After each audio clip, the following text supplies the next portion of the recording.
पहिल्यांदाच गोव्यामध्ये ओबीसी म्हणजे भारत देशाच्या ओबीसी महासंघाचा मेळावा इथं होत आहे।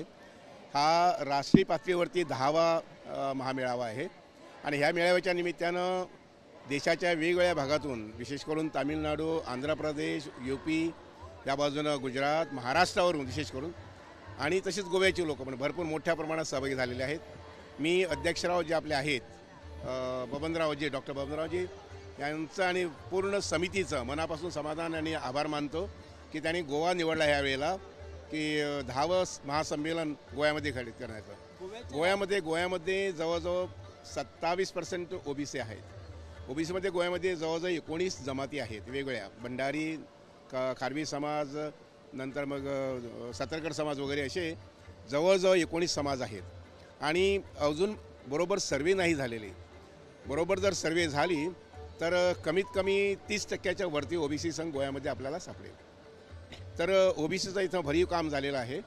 आपल्या ओबीसीचे अध्यक्ष श्री देवानंद नाईक आता थोड्याच वेळात इथं सहभागी होणार आहेत। समितीचे वेगवेगळे अध्यक्ष आणि ऑफकोर्स महासंघाचा गोवा चॅप्टर जो आहे त्याचे अध्यक्ष आपले मधु नाईक हे पण इथं सहभागी झालेले आहेत।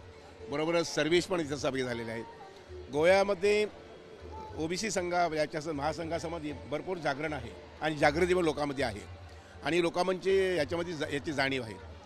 गोवा सरकारनं मागच्या साधारण 8-10 वर्षापासून ओबीसीसाठी आणि एसटीसाठी मोठ्या प्रमाणात स्कीम्स राबवलेल्या आहेत आणि या सगळ्या schemes compare to other states बाकीच्या राज्यापेक्षा नक्कीच आर्थिक दृष्टीनं जास्त आहेत आणि याचा पुरेपूर फायदा जो आहे तो गोव्यातले ओबीसी संघाचे लोक घेत आहेत। मला आजच्या निमित्तानं सांगायचं वाटतंय अजून भरीव काम महासंघानं आणि गोव्यातल्या संघानं करायला पाहिजे, म्हणजे ओबीसी संघानं करायला पाहिजे, ओबीसी मंडळांनी वगैरे करायला पाहिजे आणि ते करण्यासाठी आपल्याकडे स्वयंसेवक एकदम तत्पर आहेत। आजच्या सोहळ्याच्या निमित्तानं आणि महासोहळ्याच्या निमित्तानं मी सगळ्यांना शुभेच्छा देतो। Thank you sir.